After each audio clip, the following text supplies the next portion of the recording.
All right. Here we go. A8-8. A8. That's really tough to say. But Algebra Video Chapter 8, Lesson 8, we're going to focus on...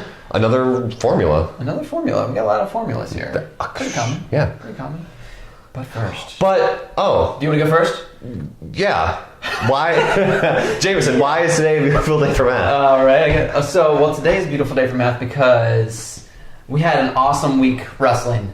Yeah. Wrestling season started. There's about 50 wrestlers out at That's least. amazing. We're looking for more. Yeah. We've got guys and girls. That's amazing. Both wrestling. Very cool. It's fantastic. Kids learning new stuff, trying new things. Yeah. It's really positive. That's really cool. I love it. It's been a good week. Like that a lot. What about you? Well, it's going to be Thanksgiving break next week, which is sad that we're not going to have a full week of school. But that means more time to watch videos. That's true. Algebra videos. Maybe we'll make some more too. Huh. Thanksgiving. How many pounds of turkey can you eat? Anyway, we're continuing. Yeah, just diving right in. The good news is... What I was gonna say is Go ahead. we're gonna learn something called the discriminant, and it's interesting, but not the most interesting thing in the world. Right. And it's kind of cool. We're actually building to something 2 lessons from now. So you're gonna have to come back to this video if you Right. We're doing the discriminant, which is actually building to something 2 lessons from now. All right. So that's kind of yeah. Yeah, we're at like a base camp. We're going up to the next level eventually, but that's how we're doing it. It starts again though. Standard form. You're gonna need. Hello. We're gonna need to graph AX squared plus BX plus C. While you're doing that, I'm gonna look for the coefficients again. Okay. This is not surprising. We've already looked at this graph again. The A is 1 because there's 1x squared. There are 6 x's, and then the plane number 5.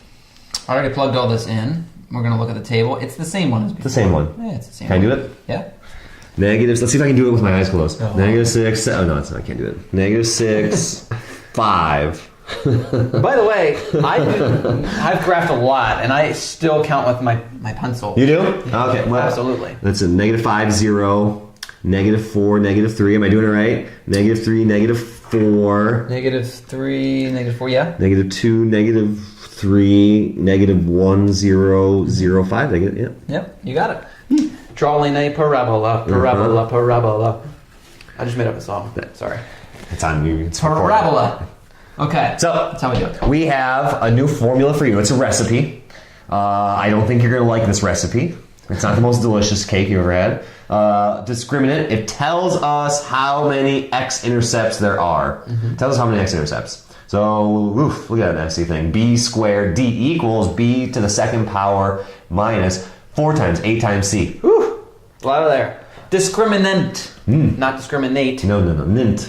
So it tells us how many x-intercepts there are. So again, we're going to use this graph. We look at it. I see 1 intercept, 2 intercept. Yeah, how many times does it cross the x-axis or x number line? It crosses it twice. So there are 2 x-intercepts. So let's just kind of keep that in mind as we use this formula to figure it out. It's going to algebraically tell us how many. And it's because of the thing 2 lessons from now. Yep. But calculating a discriminant. So I'm curious, what was the first thing you wrote down when you taught this?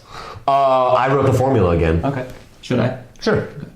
I think I did the same thing. D equals B squared minus 4 AC. One thing I pointed out, by the way, was the fact that 4 and A and C, these are all multiplied together. So a lot of mistakes students make, and I'll point it out again, is they'll subtract 4 and they'll have this leftover AC. You got to multiply these 3 together, okay? So we're doing calculations, and when we finish the calculation, and if we get a positive number, if D is a positive number, that means there's 2 x-intercepts. Yep. If we do the calculations and we get D equal to 0, there's 1 x-intercept. And if we get a negative number for D, there are 0 x-intercepts. So just kind of thinking ahead. Yeah. So the first step then would be to plug the numbers in, right? But we need to know it. So I'm going to rewrite A and B and C over here, if that's cool. A is 1. B was 6 and C was 5. And now we are going to use A, B, and C. So let's just plug them in. D is going to equal B squared. So 6 squared minus 4 is 4. A is 1, but I need parentheses because I plugged in. And then same thing for C. C is 5. So I just plugged in those I'm going to numbers. put parentheses around the 6 also. Okay. And then make sure that squared's on the outside. Yeah. Mm-hmm. Yeah, because if you have a negative, that's Negative, really matter. Yep. Good point. And then I'm going to go back to what I just said. The 4 and the 1 and the 5, these are grouped together. 4 times 1 times 5. This is not a distribution type deal. This is not one of those little rainbow ones. It's just 4 times 1 times 5. 4 times 1 times 5. 4 times 1 times 5. So 4 times 1 is 4 times 5 is 20. 20. So we're just going to keep going down here. We got a subtraction of 20. And so, I don't know, I guess I'm kind of working backwards. Whoa. You continue. Well, okay. D is over on this side. 6 squared, that means 6, yeah. 6 times 6. Not 12. 36. 6 times 6. So 36. So this is key. This is where most mistakes are made. So 4 times 1 times 4 times 1 times 5. That was a big piece. Do you want to keep going? Yeah. So then D equals 36 minus 20? 16. And That's whoa. So is that positive? Is 16 positive? Is 16 0 or is 16 negative? right, it is 16 is a positive number. So What'd we you can do? make a conclusion. What I did is I wrote like analyze the value of D and examine it in the chart. I drew a big arrow because Right, arrows. yeah. So and then I said you have to figure out which door is it behind? Is it behind this door? This door? Like where? It's just a matching problem. Yeah. It's 16, so okay, it's positive. So I wrote there are 2 x-intercepts. Right. Is what I wrote. I drew an arrow. I said, okay, that's positive. So 2 x-intercepts. That's fun. Yeah, you have to make some sort of a conclusion. There's some. Yeah, that's what I graded on for the quiz. Right, and it's because it says tell how many x-intercepts there are. So if you just put D equals 16, Great. there's definitely Good job. not 16 x-intercepts. No. There's 2. Right. Yep, and that's all you got to do. And then on your assignment, so here we see 2 x-intercepts, and we get this calculation. On the assignment, you're going to see the 2 other cases. One x-intercept, no x-intercept. Good luck. Enjoy. Go, go, go.